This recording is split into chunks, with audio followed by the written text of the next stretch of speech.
जिसने एक मुसलमान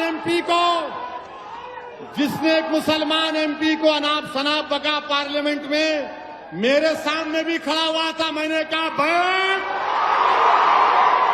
बैठ जा, मेरी जबान का मुकाबला नहीं कर सकता।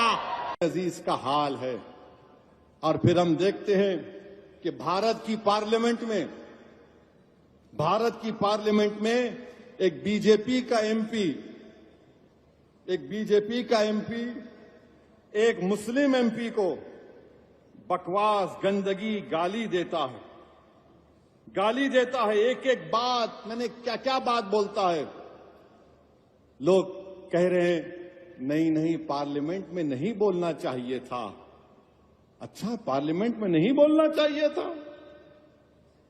बोले कि नहीं, उसकी जबान खराब थी। अच्छा, जबान खराब थी? अरे ये तो अवाम का नुमाइंदा है ना, तुमने इसको वोट डाला।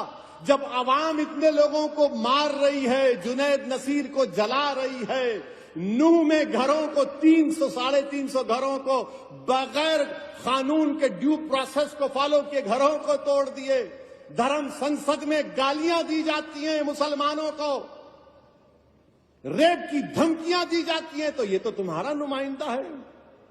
उसने गालियां दी, अच्छी जबान इस्तेमाल नहीं की।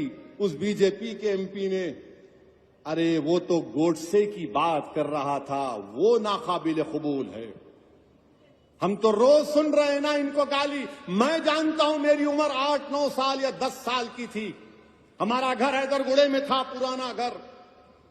वहां पर हर कोई आरएसएस के लोग, जब कोई जुलूस होता तो हमारे घर के पास आकर पुकारते, सलाहुद्दीन अवैसी कब्रिस्तान या पाकिस्तान।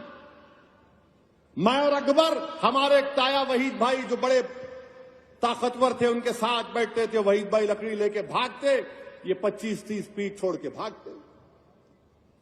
मैं सुना हूं मेरे कानों से। आज मेरा बेटा सुन रहा है ये। मैं ये समझा कि शायद मेरी जिंदगी में खत्म हो जाएगा, मगर मेरी औलाद सुनेगी, आप सुनेंगे, बच्चे सुन रहे हैं। याद रखो मेरी इस बात को, एक दिन आएगा जब भारत की पार्लियामेंट में किसी मुसलमान का मॉब लिंचिंग हो जाएगा। वो दिन दूर नहीं है, वो दिन दूर नहीं है। क्योंकि हिटलर की जब हुकूमत थी, तो हिटलर की हुकूमत में लिखा जाता था, यहूदियों से बच के रहो, ये जर्मनी के लिए खतरा है। आज यहूदी लफ्ज को निकाल दो, मुसलमान लिख दो उस पर।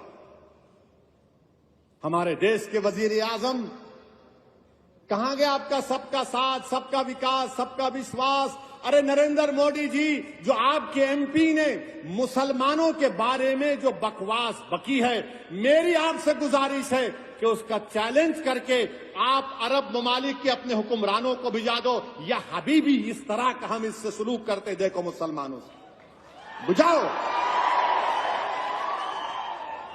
क्या नरेंद्र मोदी अपने एमपी की स्पीच का अरबी में ट्रांसलेट करके मोहम्मद बिन सुल्तान, मोहम्मद बिन जैद को भिजाएंगे?